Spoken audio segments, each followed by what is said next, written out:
China Daily je objavio da planira izgraditi najduži podvodni tunel na svijetu ispod Bohajskog mora.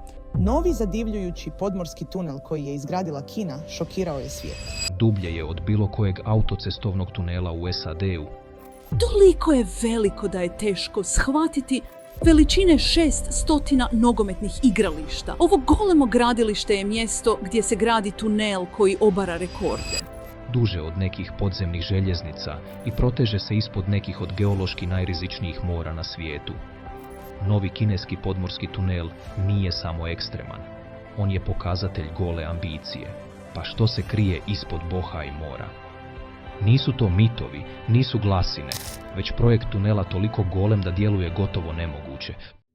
Tunel ispod mora. Zamislite golemo, uzburkano more uz sjeveroistočnu obalu Kine. Ispod njega, skriveni od pogleda, inženjeri buše 123 km tunel za brzu željeznicu kroz morsko dno, stvarajući ono što bi trebalo postati najduži podmorski tunel na svijetu. Ovo nije znanstvena fantastika. To je Bohai Strait Tunnel. Protežući se od Daliana na poluotoku Liaodong do Yantaja na poluotoku Shandong, ovaj će tunel skratiti putovanje između regija s više od 8 sati na samo 45 minuta. Ali nije riječ samo o brzini, riječ je o povezivanju ključnog dijela kineskog gospodarstva, poticanju međuregionalne trgovine i jačanju prometnog koridora koji se može usporediti s najprometnijima na svijetu. Više od 90% tunela, gotovo 115 km, nalazit će se duboko ispod mora, kroz seizmičke zone u kojima se tektonske ploče neprestano pomiču. I za razliku od većine podmorskih tunela, Bohai tunel će prevoziti brze vlakove brzinom do 350 km na sat. Ako bude dovršen, svrgnut će s trona japanski Seikan tunel i britansko-francuski kanalski tunel, i to ne samo po dužini, već i po tehnološkoj smjelosti. Pa ipak, vrlo malo ljudi izvan Kine uopće je čulo za njega. Razmjeri ovog pothvata, i fizički i geopolitički, teško su shvatljivi. Da bismo razumjeli zašto, moramo pogledati kako. Jer gradnja ovdje nije samo ambicija, ona je borba protiv samog mora. Kolosalan inženjerski pothvat. Izgradnja konstrukcije ovih razmjera ispod opasnog mora nalik je provlačenju konca kroz iglu s povezom preko očiju na dnu bazena tijekom potresa. Bohai tjesnac zloglasan je zbog jakih struja, nestabilnog morskog dna i opasnih rasjeda. No Kina ne odustaje. Tunel se sastoji od 3 paralelne cijevi, 2 za željeznički promet i 1 servisne u sredini. Glavna metoda gradnje koristi štitne strojne bušilice, TBM-ove, svaku veličine putničkog zrakoplova, koje rade pod golemim podmorskim pritiskom. Ti mehanički gorostasi probijaju stijene i tlo, postavljajući kontinuiranu, ojačanu oblogu tunela dok napreduju. To zahtijeva precizno geolociranje, točno unutar nekoliko centimetara, iako se geološki uvjeti stalno mijenjaju. Inženjeri moraju prolaziti kroz slojeve mulja, raspucanu stijenu i džepove visokotlačnog plina. Sve to dok timovi rade stotinama metara ispod morskog dna, pod pritiskom vode jednakim težini 50 slonova na svakom kvadratnom metru zida tunela. Na to se nadodaju logistički izazovi podrške tisućama radnika, a tu je i transport milijuna tona materijala ispod mora. Očekuje se da će projekt stajati najmanje 43 milijarde američkih dolara i zahtijevati više od desetljeća gradnje.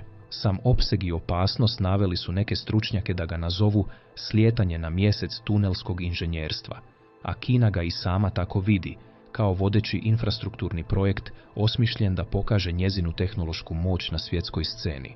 Ali sama sirova snaga neće dobiti ovu bitku. Ono što uistinu čini Bohai tunel mogućim jest tehnologija koja pokreće svaki metar naprijed. Tehnologija koja ga pokreće. Kako dakle izbušiti 123 kilometarsku rupu ispod oceana, a da se ne uruši, ili još gore? Odgovor leži u kineskoj obsesiji domaćim inovacijama i automatizacijom inženjeringa. Tunel će koristiti najnovije kineske strojeve za bušenje tunela, neke s promjerima većim od 15 metara. Ti TBM-ovi opremljeni su AI sustavima koji u stvarnom vremenu prilagođavaju tlak, smjer i brzinu rezanja. Svaki će biti nadziran 24 sata dnevno putem senzora koji šalju podatke u glavni kontrolni centar, podzemni živčani sustav tunela. Optički kablovi ugrađeni u betonsku oblogu mjerit će naprezanje, temperaturu i rizik od curenja, dok će dronovi i podvodni roboti provoditi inspekcije iznutra. To je okruženje bogato senzorima, nalik svemirskoj letjelici više nego prometnom koridoru. Kineski inženjeri također pionirski razvijaju dizajn plutajućih segmenata tunela za dijelove rute. Putem kontrole plovnosti i sidrenih sustava postavljat će unaprijed izrađene čelično ojačane segmente tunela izravno na morsko dno, koristeći vlastite podvodne građevinske tehnike. Ključno je da ovo nije projekt posredovan iz inozemstva. Kina, koja je dugo ovisila o uvoznom znanju o tunelima, danas prednjači u svijetu u izgradnji željezničkih tunela, izgradila je više od 20.000 km brze željeznice i stotine podzemnih prolaza kroz planine i vodene površine. Bohai tunel predstavlja konačni test tog iskustva. Rezultat bi mogao redefinirati kako izgleda podmorska infrastruktura u 21. stoljeću. Ne samo cijevi izbušene u stijeni, već inteligentni, prilagodljivi i samonadzorni sustavi koji mogu trajati stoljeće ili više. A ono što posebno smeta svjetskoj konkurenciji jest činjenica da je većina ove tehnologije, od TBM-ova vođenih umjetnom inteligencijom do podvodnih dronova, razvijena i proizvedena upravo u Kini. Strateška lokacija s političkom težinom. Na karti Bohai tjesnac izgleda poput sporedne pomorske rute, no zumirajte, i njegova strateška važnost naglo raste. Ovaj uski kanal razdvaja dvije kineske gospodarske sile, mega regiju Peking-Tianjin-Hebei na zapadu i dinamične gradske klastere duž poluotoka Shandong na istoku. Zajedno oni predstavljaju gotovo 20% kineskog BDP-a. Trenutno robe i ljudi moraju putovati stotinama kilometara oko Bohai zaljeva, zatrpavajući autoceste i luke. Izravan podmorski tunel mijenja putovanja i trgovinu. Željeznički teret kretat će se brže od kamiona uz manje emisije ugljika. Putnici će izbjeći duge vožnje trajektom i skupe domaće letove. Ali tu nije riječ samo o ekonomskoj učinkovitosti. Time što čvršće veže Shandong za jezgru sjeverne Kine, Peking jača nacionalnu integraciju. Ozbiljno pitanje kada se regionalni identiteti počnu učvršćivati. Još strateškije, Bohai tjesnac čuva pristup najvrijednijim kineskim pomorskim i nuklearnim sredstvima. Vjeruje se da je nekoliko nuklearnih podmornica stacionirano na ovom području, a tunel bi mogao omogućiti brže premještanje trupa i opreme pod visokom razinom sigurnosti. U geopolitičkom smislu, stvaranje otporne infrastrukture u ovoj regiji također odvraća svakoga tko bi pomislio blokirati ili ograničiti kineske sjeverne luke. Tijekom krize, ova bi podmorska ruta mogla služiti kao zaštićena arterija za vojnu logistiku. Zaokret. Usprkos svim oglašavanim civilnim koristima, vojna upotrebljivost tunela možda je njegova prava vrijednost za čelnike u Pekingu. No ambicija uvijek ima svoju cijenu. A ispod naslova o strategiji i moći leži tiša priča o prirodi i o ljudima. Ekološki i ljudski izazovi. Bušenje tunela ispod dinamičnog mora nije samo stvar stijena i betona. Bohai je dom krhkim morskim ekosustavima, uključujući jedno od posljednjih staništa ugrožene kineske jesetre. Ekolozi upozoravaju da bi poremećaj sedimenta, buka i curenje kemikalija mogli uništiti lokalni morski život. Kina je obećala sveobuhvatnu strategiju procjene utjecaja na okoliš, uključujući barijere za mulj, mjere za prigušivanje zvuka i sustave za nadzor kvalitete vode u stvarnom vremenu. Ipak, kritičari se pitaju koliko će dosljedno provedba doista biti, osobito na projektu od tolikog nacionalnog značaja. Tu je i ljudska cijena. Tisuće radnika suočit će se s radom pod visokim pritiskom, rizikom od toksičnih plinova i 12-satnim smjenama u klaustrofobičnim podzemnim zonama. Iako je Kina posljednjih godina unaprijedila sigurnosne protokole, ovakvi veliki projekti već su imali svoj udio nesreća. Urušavanje ili poplava u ovakvom tunelu mogli bi biti katastrofalni. Raseljavanje je još jedan problem. Projekt će zahtijevati otimačinu zemljišta i mogao bi utjecati na obalna sela i ribarstvo. Sporovi oko odštete već su započeli u nekim pogođenim područjima. Ipak, kada ih pitaju o tim zabrinutostima, državni planeri naglašavaju dugoročne koristi.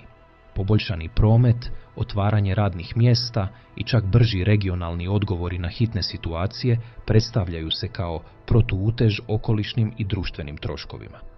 Paradoks, ovaj futuristički projekt, izgrađen na temelju najsuvremenije tehnologije, i dalje odjekuje izazovima starim stoljećima, ravnotežom između napretka i očuvanja, rasta i ljudskog dostojanstva.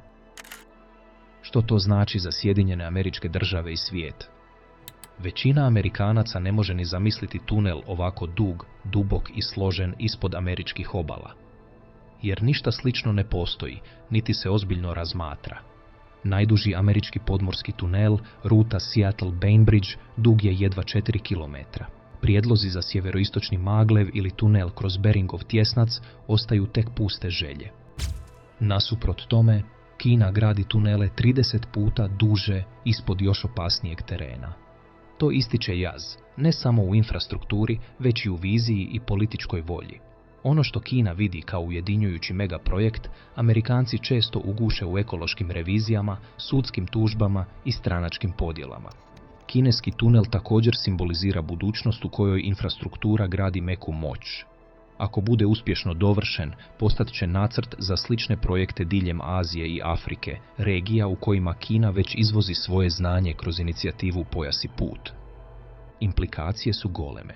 Kako Kina usavršava ovakve projekte velikih razmjera, ne samo da stječe iskustvo i vjerodostojnost, već postaje i nezamjenjiva zemljama u razvoju koje traže vlastite brze transformacije, što nas vraća samom Bohai tunelu. Jer osim čelika i betona, on nosi još nešto. Ambicije i tjeskobe rastuće svjetske sile. I evo posljednjeg zaokreta. Ovoga puta revolucionarna inovacija ne dolazi iz Silicijske doline, već ispod voda Bohai mora.